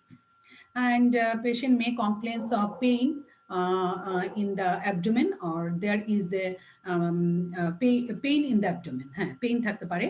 আর হচ্ছে clinical ফিচারের মধ্যে কিছু there are some constitutional feature, history of rapid weight loss, anorexia, feeling of indigestion, etc.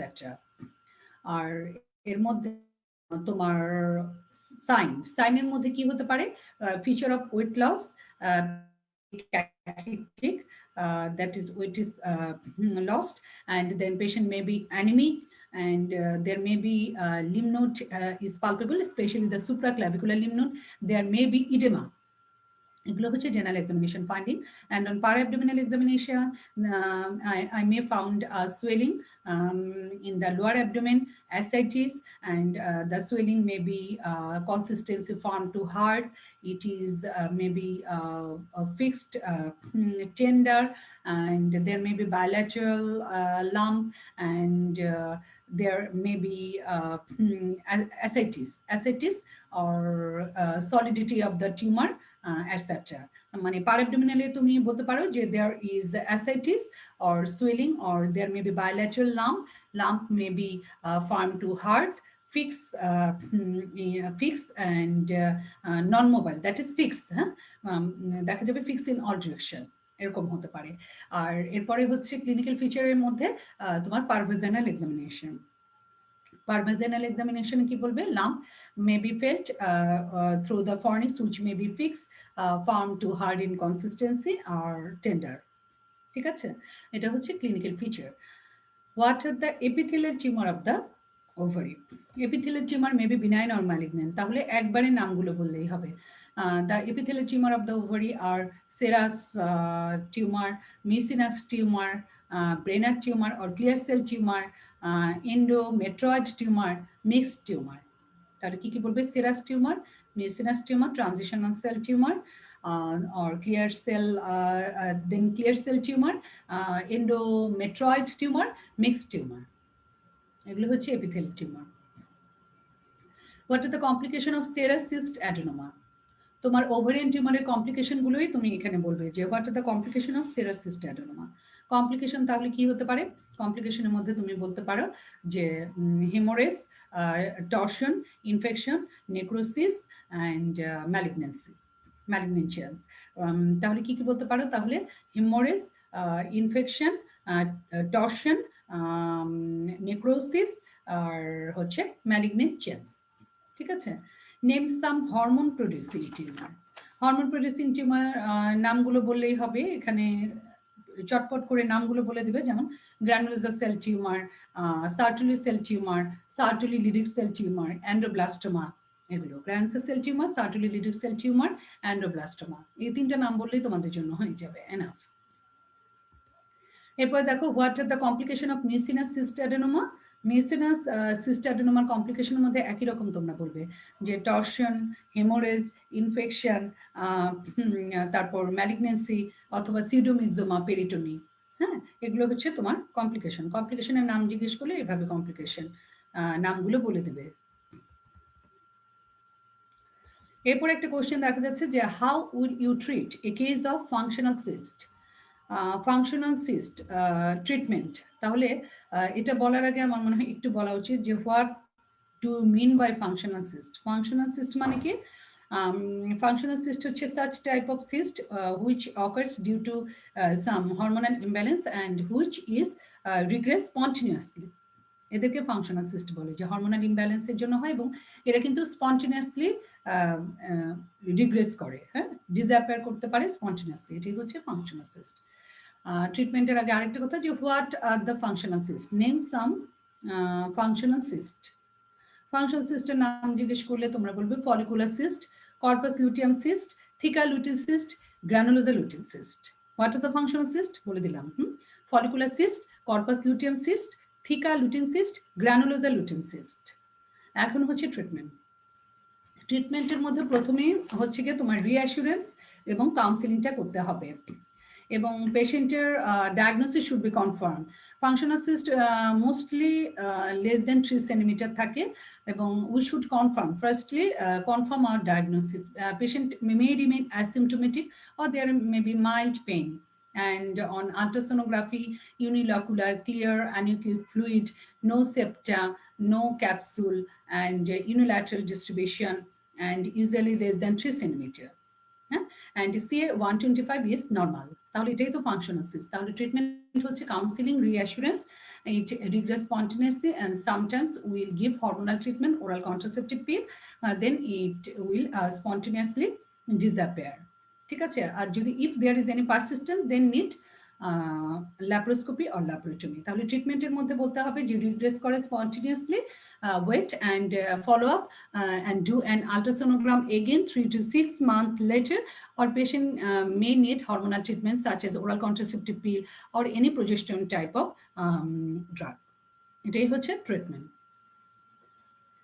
এরপরে একটা খুবই important question দেখো, what are the laparotomy finding of a case of malignant ovarian tumour. এটা very very important. Laparotomy ফাইন্ডিংটা কি?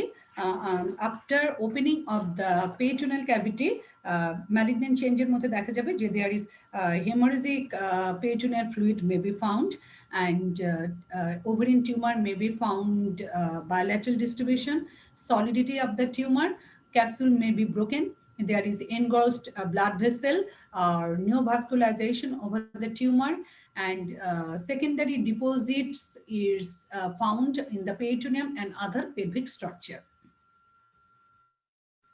এগুলোই হচ্ছে তোমার laparotomy finding. Haemorrhagic peritoneal fluid, bilateral solidity of the tumor, engrossed vessel over the tumor, and there may be secondary deposit over the peritoneum or other pelvic structure. Clinical feature of malignant ovarian টিউমারটা তোমাদেরকে বলা হয়েছে। এখন যেটা আসবো সেটা হচ্ছে endometriosis. প্রথমে যেটা আছে সেটা হলো ডিফাইন এন্ডোমেট্রিওসিস। এটা তো তোমরা মুখস্থই বলবে।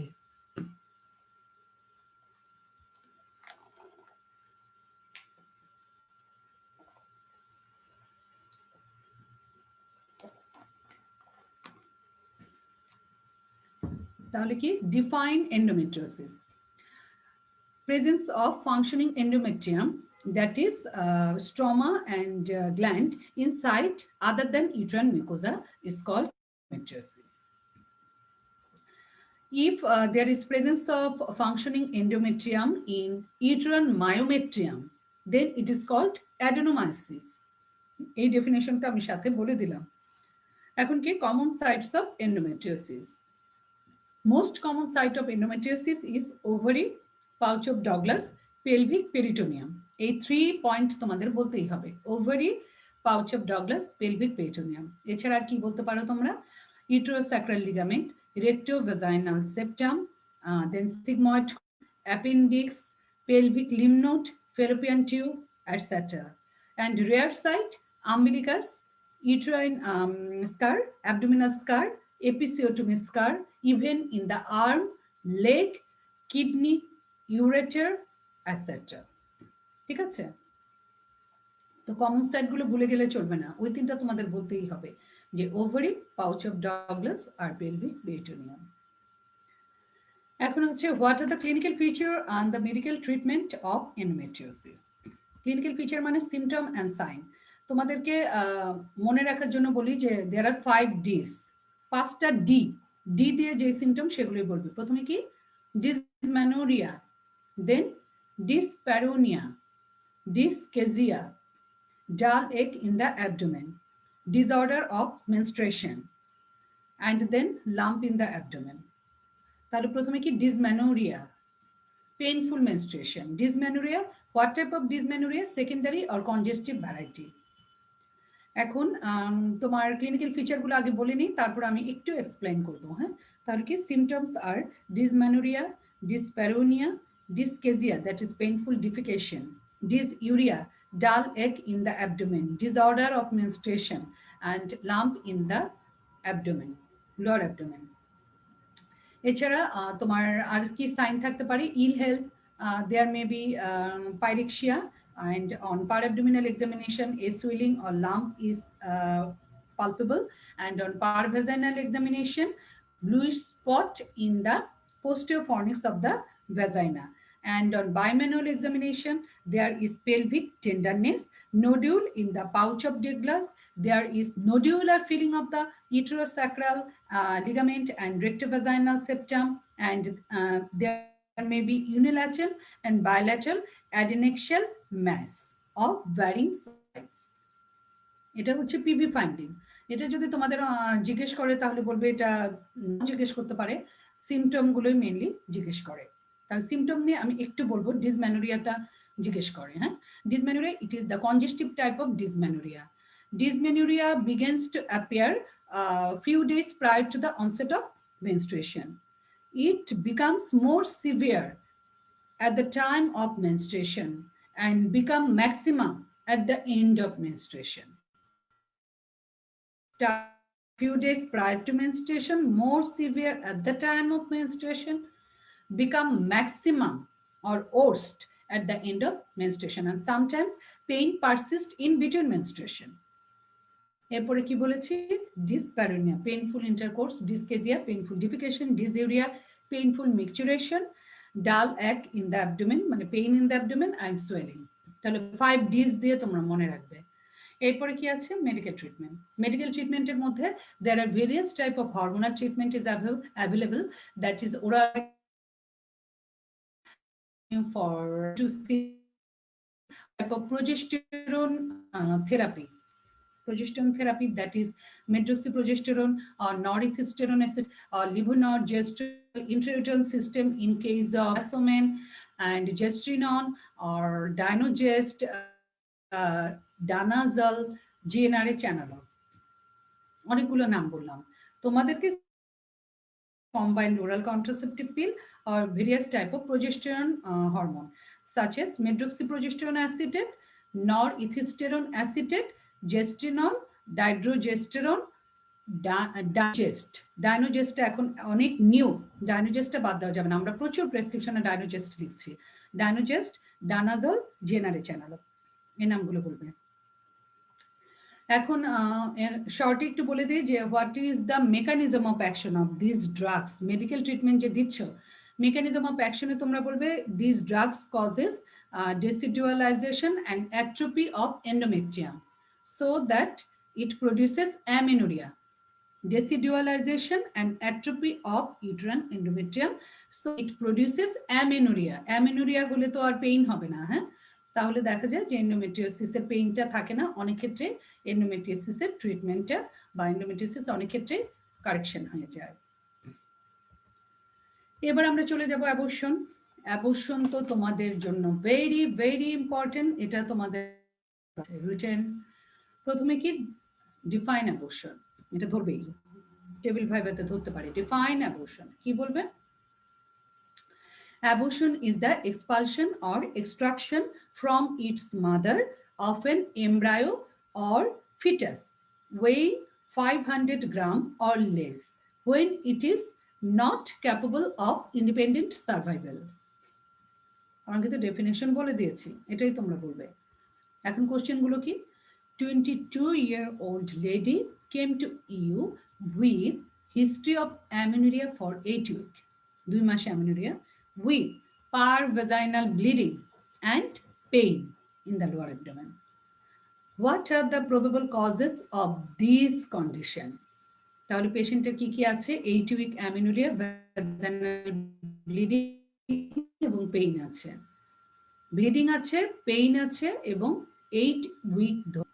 তাহলে প্রবাবল কন্ডিশনের মধ্যে প্রথমে তুমি বলবে অ্যাবর্শনের কজগুলো, অ্যাবর্শনের নামগুলো বলবে, যেমন threatened abortion, abortion, inevitable abortion, ectopic pregnancy, molar pregnancy. আর দা দ্বিতীয় কোশ্চেনে বলেছে how will you manage a case of incomplete abortion, মানে অ্যাবর্শন হয়েছে কিন্তু কমপ্লিটলি হয়নি, কিছুটা রয়ে গেছে, তাই না? তাহলে how will you manage a case of incomplete abortion? What do mean by incomplete abortion? আচ্ছা, ম্যানেজমেন্টটা আমরা আগে বলি, তারপরে আমি না হয় ব্যাখ্যা করবো। ম্যানেজমেন্ট বললে I have to take history, then examine the patient, do some investigation and treated accordingly. এটাই হচ্ছে তোমার উত্তর। তাহলে ম্যানেজমেন্টের মধ্যে history, patient may give history of passage of a fleshy mass per vagina followed by persistence of pervaginal bleeding and pain in the abdomen. Then examination, patient and also complete abortion. Patient gives history of amenorrhea, then history of passing of fleshy mass followed by persistence of pervaginal bleeding and lower abdominal pain. Then I will examine the patient. Patient may be anemic on general tender, and on parvaginal examination, I have seen there is parvaginal bleeding is seen, and the os may be open or closed. এটা তোমাদের অনেক জিজ্ঞেস করে, incomplete অ্যাবর্শনে অস open থাকে নাকি close থাকে? তোমরা বলবে os may be open or may be close. ঠিক আছে? তাহলে এখন বলি যে how will you confirm? Then on basis of examination I will advise her to do an ultrasonography, and in case of incomplete abortion, ultrasonography shows there is a written product of conception, irregular sac-like structure or written product of conception is seen, which confirm that it is a case of incomplete abortion. Then I'll do also some other investigation for management purpose, that is blood grouping, cross matching and complete blood count to see her hemoglobin percentage. If the patient is seen severely anemic, we may need blood transfusion, তাই না? এর জন্যই আমি কি করলাম, blood গ্রুপিংটা করলাম আর CBC করে haemoglobin পার্সেন্টেজটা দেখলাম। এখন অ্যাপ্রোপ্রিয়েট আসল ট্রিটমেন্টটা incomplete অ্যাবর্শনে, in case of incomplete abortion there may be medical treatment or surgery. Medical treatment মানে কি? মেডিকেল ট্রিটমেন্টে তোমরা ইনকমপ্লিট অ্যাবর্শনে বলতে পারো যে I can give misoprostol, prostaglandin 200 microgram tablet per vaginally 4 to 6 hour interval আমি দিতে পারি। যদি বলে সার্জিক্যাল ট্রিটমেন্ট তাহলে বলবে surgically I can do manual vacuum aspiration, MVA করে ভ্যাকুয়াম করে পারি। If os is closed, I can do MVA, manual vacuum aspiration. But if the os is open, then I can do evacuation and curettage. যদি অসটা open থাকে তখন কিন্তু তুমি ওই cannula ঢুকিয়ে ওই ক্যানুলা দিয়ে ভ্যাকুয়াম অ্যাসপিরেশন করতে পারবে না। এটার জন্য টিউবটা অসটা ক্লোজ রাখতে হবে, নেগেটিভ প্রেশার লাগবে। So if the os is open I will do evacuation and curettage. আর মেডিকেল ট্রিটমেন্ট তো বললামই যে by misoprostol or prostaglandin E1, misoprostol 200 microgram orally অথবা পারভেজানালি আমি দিতে পারি। ঠিক আছে?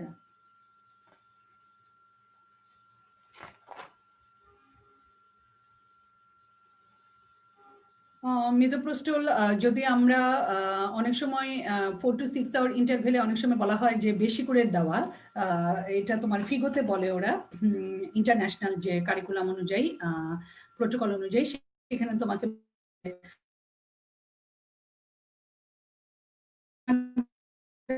থেকে 600 থেকে 800 মাইক্রোগ্রাম, 400 থেকে 800 মাইক্রোগ্রাম পার ভ্যাজাইনালি দিতে পারি একবারে। ঠিক আছে? আচ্ছা, এরপরে কি lower abdominal pain and bleeding, slight lower abdominal pain and bleeding. What is your probable diagnosis? তাহলে তুমি বলবে যে as patient has 8-week amenorrhea and slight pain and slight may be a case of threatened abortion. ঠিক আছে? এখন এরপরেরটা কি, a patient present with 16-week amenorrhea, 4 mass 16-week amenorrhea with decreased signs symptom of pregnancy. What is the probable diagnosis? My probable diagnosis is this is a case of missed abortion. How will you manage the case? For management of the case, I have to take history, examination, investigation, and treated. History, weeks of pregnancy, and then whether the patient sometimes give history of sign symptom of pregnancy, then patient may give history of slight parvaginal bleeding and lower abdominal pain, which is followed by subsidence of sign symptom pregnancy and brownish parvaginal discharge or blackish color parvaginal bleeding. ঠিক আছে? এরকম একটা history দেবে। Then on examination, patient on general examination may be found anemic. On par abdominal examination, the height of the uterus may be reduced, does not correspond to the period of gestation. And on parvaginal examination, os is closed and the size of the uterus also decreased, not correspond with the period of amenorrhea. এটা হচ্ছে parvaginal. Parvaginal অনেক সময় তোমাদের নাম ধরতে পারে, abdominalটা বললেই চলবে। Confirmation of my diagnosis of missed abortion, I will prefer to do an ultrasonography, and ultrasonography shows that there is a fetus, but there is no cardiac pulsation. So the fetus is dead. So it is a case of missed abortion. And for treatment purpose, I will do some other investigations such as blood grouping, complete blood count, sometimes bleeding time, coagulation profile, etc. Bleeding time, coagulation profile. Sometimes we do coagulation profile. And for treatment of this case of missed abortion, as it is a case of 16-week missed abortion, I can do induction by Sarbiprim gel, prostaglandin E2 gel.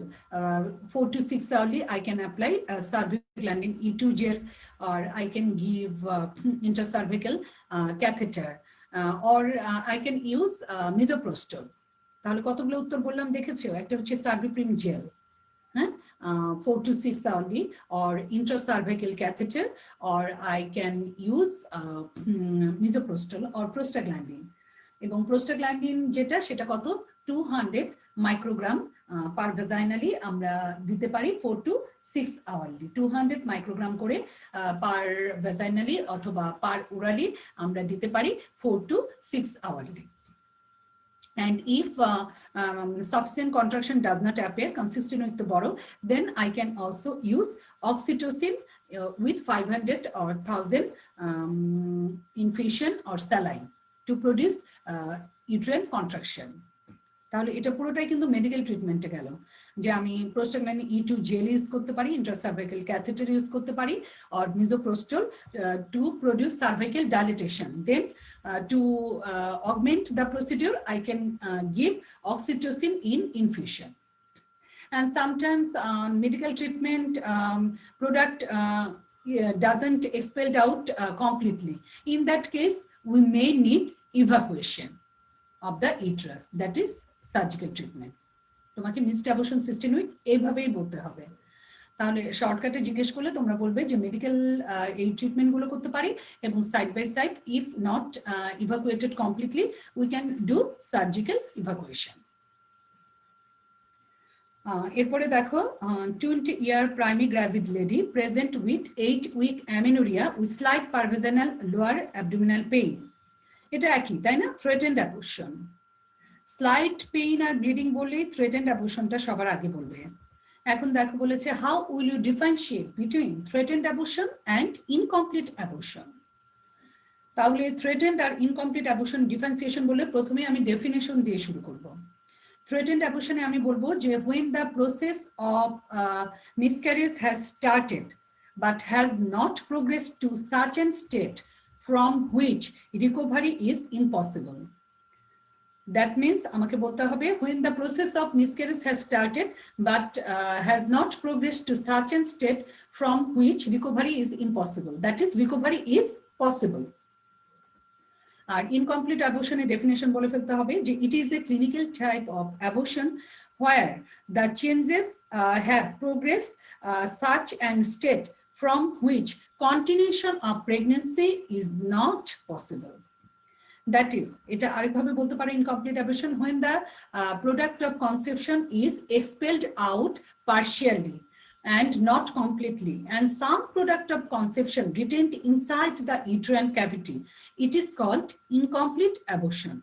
দুভাবেই বলতে পারো। Threatened abortion, there is slight pain and slight PV bleeding.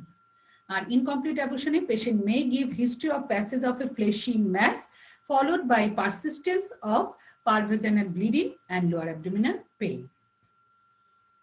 In case of threatened abortion, cervical os is closed. In case of incomplete abortion, cervical os may be open or may be closed. On ultrasonography, in case of threatened abortion, fetal echo is seen, gestational sac is seen, and sometimes, in most cases, fetal cardiac pulsation is seen. That is, the fetus is viable. But in case of incomplete abortion, there is no regular gestational sac. Sometimes only retained product of conception is seen. The treatment of threatened abortion is conservative, rest, reassurance, and lack of physical activity, and sometimes progesterone treatment. And in case of incomplete abortion, medical treatment or surgical treatment to complete the abortion process, that is evacuation of the product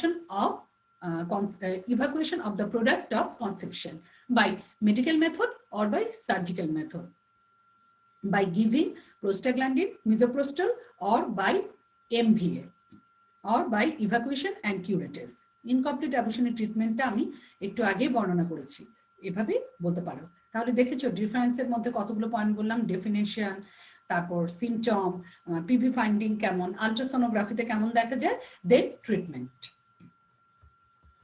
How do you differentiate between threatened and missed abortion? সেই একই কথা, threatened এর ক্ষেত্রে বলতে হবে যে it is a clinical entity where the abortion process has started to such an extent that from where continuation of pregnancy is possible. And in case of missed abortion, কি বলবে, when the fetus is dead and remain inside the uterine cavity for a variable period of time, it is called missed abortion. In threatened abortion, there is sign symptom of pregnancy is still present. But in case of missed abortion, there is gradual reduction of the sign symptom of pregnancy.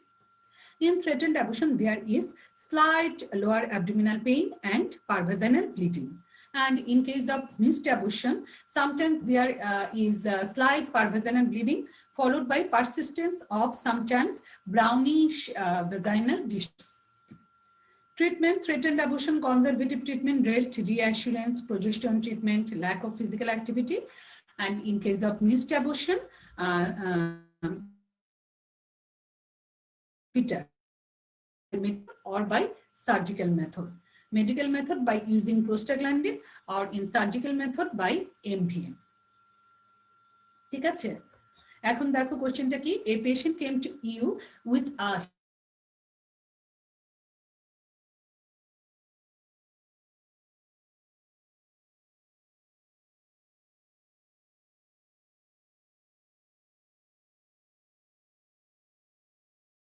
have to take history, then examination, investigation, and treat it accordingly. Patient may give history of illegal or induced abortion. DNC যেটা সেটা illegal হতে পারে, unsafe abortion হতে পারে এবং unhygienic condition হতে পারে, মে give history of unsafe DNC or unsafe abortion. Then patient also complains of some other symptom such as fever, foul-smelling discharge, paravaginal bleeding. Patient may be toxic and parabdominal tenderness, etc. এখন তোমার examination করলে কি পাবো, পেশেন্টের state of consciousness, patient may be toxic looking, anemic, and then temperature is raised, pulse is increased, BP may be low or normal. On parabdominal examination, abdomen may be tender and sometimes bowel sound is absent due to paralytic ileus or intestinal obstruction. And on paravaginal examination, there is evidence of any introduction of foreign body, or there is paravaginal foul-smelling discharge, and examination, pelvic examination is painful, fullness of pouch of Douglas, foreign body may be found, and there may be severe tenderness or bleeding. এগুলো অনেক কিছু তুমি বলতে পারো, তবে PV এক্সামিনেশনে তুমি tenderness, discharge, bleeding, pouch of Douglas may be full, এগুলো বলতে পারো। For confirmation I will do an ultrasonography and also the discharge should be sent for Gram stain and culture sensitivity because we want to treat the case of septic abortion with antibiotics. So swab should be taken from the cervical discharge for gram stain and culture sensitivity, and then blood investigation should be sent, such as blood grouping, complete blood count, and blood culture, then urine routine and microscopic examination, serum electrolyte, CRP, etc. And then I will take the patient, I will NPO the patient, nothing but oral, start IV infusion, and if needed, blood transfusion, and should start antibiotic. And after 48 hours of giving antibiotic, that is after control of infection, I will evacuate the uterus for evacuate the product of conception. তারপরে তোমার infection control হওয়ার পরে আমি evacuation করব, না হলে কিন্তু তোমার ওই ইনফেকশনটা স্প্রেড আউট হয়ে একদম ডিআইসি অথবা সেপ্টিসেমিয়া ডেভেলপ করবে। কাজে তোমার ট্রিটমেন্টের মধ্যে বলতে হবে যে NPO, IV infusion, may need blood transfusion, IV antibiotic, and after 48 hours of giving IV antibiotic, broad spectrum antibiotic, I will evacuate the uterus. ঠিক আছে? এরপর সেপ্টিক অ্যাবর্শন যেহেতু এখানে বলে ফেললাম, অনেক সময় অর্গানিজমের নাম জিজ্ঞেস করেন। অর্গানিজম তোমরা বলবে যে গ্রাম নেগেটিভ অর্গানিজম, ইকলাই, তারপরে হচ্ছে গিয়ে ক্লস্ট্রিডিয়াম, ব্যাকটেরয়েড, স্টেপ্টোককাস, স্টেফাইলোককাস, এটসেট্রা। এরপরে দেখা যাচ্ছে যে a married present 8 week pregnant, per vaginal bleeding, history of passage of fleshy mass per vagina. What is your diagnosis? আমি বলেছি না এটা, তাহলে কি my diagnosis is incomplete abortion. How you manage the case? Incomplete অ্যাবর্শনের ম্যানেজমেন্ট বলা হয়েছে। এরপরেরটাও তাই। এরপরেরটা আমি সবার লাস্টেরটা বলছি। 30-year woman came with history of 3 successive mid-trimester abortion. What are the causes of recurrent abortion? Mid trimester abortion তার মানে 12 উইকের পরে অ্যাবর্শন হয়ে যায়। তাহলে what are the causes of recurrent abortion in this case? Recurrent abortion এখানে তোমার বলতে হবে কিছু স্ট্রাকচারাল অ্যাবনর্মালিটি থাকতে পারে, যেমন bicornuate uterus, unicornuate uterus, septate uterus, তারপর অ্যাকওয়ার্ড কজ হতে পারে uterine synechiae, fibroid uterus, cervical incompetency, then endocrinopathy, uncontrolled diabetes mellitus, thyroid disorder. There may be immunological disease such as SLE, antiphospholipid antibody syndrome. There may be infection, torch infection, etc. তাহলে এগুলো হচ্ছে তোমার recurrent অ্যাবর্শনের cause. How do you treat the above mentioned case? For treatment of the above mentioned case, we have to search out the cause of mid-trimester recurrent abortion and treated it accordingly. তাহলে কি cause অনুযায়ী তোমাকে treatment দিতে হবে। যেমন ধরো আমি প্রথমে বলেছি যে স্ট্রাকচারাল বিভিন্ন অ্যানোমালি থাকতে পারে, তাহলে এই ক্ষেত্রে তোমাকে I have to do some investigation to find out the exact cause. And then treated accordingly. তাহলে কি ইনভেস্টিগেশন করবে? প্রথমে যেটা বলতে পারো সেটা হচ্ছে তুমি মিড ট্রাইমেস্টার বারবার অ্যাবর্শন হয়ে যাচ্ছে, ক্রোমোজোমাল অ্যানালাইসিস তুমি করতে পারো। ক্রোমোজোমাল অ্যানালাইসিস পার্টনার মানে হাজব্যান্ড ওয়াইফের ক্যারিওটাইপিং করা যেতে পারে। তারপর স্ট্রাকচারাল অ্যানোমালি বের করার জন্য তুমি আল্ট্রাসোনোগ্রাফি করতে পারো, হিস্টোসালপিঞ্জিওগ্রাম করতে পারো, হিস্টোস্কোপি করতে পারো। এরপর তোমার করতে পারি আমরা হচ্ছে সার্ভাইকাল ইনকম্পিটেন্সি, যেটা সেটাও আল্ট্রাসোনোগ্রাফি অথবা হিস্টোসালপিঞ্জিওগ্রাম দিয়ে সার্ভাইকাল ইনকম্পিটেন্সিটা ডায়াগনোসিস হয়। তারপর তোমার হিস্টোসালপিঞ্জিওগ্রাম যদি করা হয়, ইউটেরাইন সাইনিকিয়া, তারপর ইউটেরাইন পলিপ, এগুলো ডায়াগনোসিস হয়। আর এন্ডোক্রাইনোপ্যাথির জন্য ব্লাড সুগার, থাইরয়েড প্রোফাইল, এগুলো ইনফেকশনের জন্য তোমার টর্চ প্রোফাইলটা আমি করতে পারি, যে টক্সোপ্লাজমা, রুবেলা, অনেক সময় সেক্সুয়ালি ট্রান্সমিটেড ইনফেকশন যেগুলো আছে, ক্ল্যামাইডিয়া, ট্রাকোমিটিস, হ্যাঁ, এইগুলো সেক্সুয়ালি ট্রান্সমিটেড ইনফেকশনের ওইগুলো আমরা সার্চ আউট করতে পারি ইনভেস্টিগেশন করে। তারপরে ইমিউনোলজিক্যাল কজ যেগুলো বললাম, অ্যান্টিফসফোলিপিড অ্যান্টিবডি সিন্ড্রোম, এসিডি, এগুলোর জন্য আমরা কি করতে পারি? তোমার antiphospholipid antibody, lupus anticoagulant, cardiolipin antibody, এগুলো করতে পারি। Then we should treat the patient according to the cause. কজের মধ্যে আমরা যদি তোমার দেখি যে কনজেনিটাল অ্যাবনর্মালিটি বা ক্যারিওটাইপিং এ অ্যাবনর্মালিটি আসে, তাহলে আমার প্রেগনেন্সিতে কোরিওনিক ভিলাস স্যাম্পলিং বা অ্যামনিওটিক ফ্লুইড স্টাডি করে আমরা দেখে নিতে পারি। স্ট্রাকচার যদি অ্যানোমালিগুলো থাকে, বিশেষ করে সেপ্টেড ইউটেরাস, তাহলে আমরা সেপ্টোপ্লাস্টি করতে পারি হিস্টোস্কোপিক্যালি। তারপরে সাবমিউকোজাল ফাইব্রয়েড থাকলে সেটাও মায়োমেক্টমি করা যেতে পারে। সাইনিকিয়া থাকলেও সেটাকে তুমি ট্রিটমেন্ট করতে পারো আইসিডি দিয়ে, অ্যান্টিবায়োটিক দিয়ে।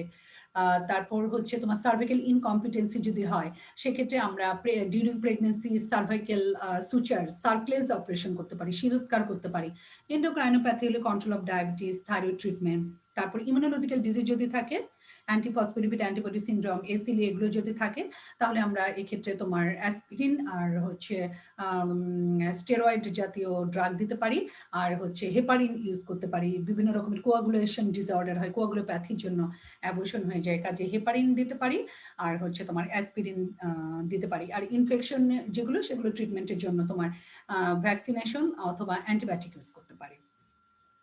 আর যখন প্রেগনেন্সি হবে, then for continuation of the pregnancy আমরা সামপ্রোজেস্টেরন ট্রিটমেন্ট দিতে পারি। যেমন আমরা অনেক সময় দিতে পারি মেড্রোক্সিপ্রোজেস্টেরন দেই, অথবা জেস্টিনল দেই, ইনজেক্টেবল ডিপো-প্রোভেরা টাইপের ইনজেকশন আমরা দেই। তারপর আমরা অ্যাসপিরিন ইউজ করি, অথবা লো মলিকুলার ওয়েট হেপারিন, এগুলো আমরা ইউজ করি, স্টেরয়েড ইউজ করি। এভাবে আমরা ট্রিটমেন্ট করি। সার্ভাইকাল সার্কলেজ দিই সার্ভাইকাল ইনকম্পিটেন্সির জন্য। ঠিক আছে, এটাই হচ্ছে তোমার ট্রিটমেন্ট। এটা রিটেন হলে এত বড় করে বলতে হবে, না হলে শর্ট করেও বলতে পারো। এরপরে এটাই হচ্ছে লাস্ট স্লাইড আজকে। এটা খুবই ইজি। দেখো, ectopic pregnancy, 22-year-old lady came with history of 8-week amenorrhea with sudden severe lower abdominal pain and syncopal attack. What is your probable diagnosis? My probable diagnosis that it is a case of acute ruptured ectopic pregnancy, syncopal attack, abdominal pain, amenorrhea. How will you manage this case? My clinical diagnosis, it is a case of ruptured ectopic pregnancy, so that I will resuscitate the patient and do laparotomy side by side. তুমি কখনোই বলবে না যে resuscitation followed by laparotomy। এখানে তোমাকে বলতে হবে resuscitation and laparotomy side by side। তাহলে এখানে তোমার রিসাসিটেশনটা কিভাবে করব? রিসাসিটেশন করার জন্য আমাকে এখানে যেটা করতে হবে সেটা হচ্ছে গিয়ে আমাকে নাথিং পার ওরাল করতে হবে। তারপর হচ্ছে আইভি ইনফিউশন দিতে হবে, এবং যাতে পেশেন্টটা হেমোডাইনামিক্যালি স্টেবল থাকে। তারপর তার অনেক রাপচার ectopic জন্য হিউজ ব্লাড কালেকশন থাকতে পারে, এক্ষেত্রে আমাকে ব্লাড ট্রান্সফিউশন করতে হবে। এবং side by side prepare the patient for laparotomy. We should keep ready at least 3 to 4 unit of blood and do laparotomy. After opening of the peritoneal cavity, we'll decide two surgery. একটা হচ্ছে তোমার salpingotomy or we can do salpingectomy. এখন এটা tubal rupture ectopic-এ সবচেয়ে বেশি হয়। সালপিংগোটমি মানে হচ্ছে ওপেনিং করব, টিউবের মধ্যে ওপেন করে আমরা জাস্ট ওই ectopic ম্যাসটাকে তুলে নেব। ectopic ম্যাসটাকে তুলে নিয়ে টিউবটাকে ওপেন রাখবো। এটা কোন ক্ষেত্রে করা হয়? যখন দেখি যে অপোজিট টিউবটা আনহেলদি, তখন আমরা এই টিউবটাকে ফেলতে চাই না, তখন আমরা সালপিনগোটমি করি। আর তুমি মেইনলি যেটা বলবে সেটা হচ্ছে সালপিনজেক্টমি, ইউনিল্যাটারাল সালপিনজেক্টমি।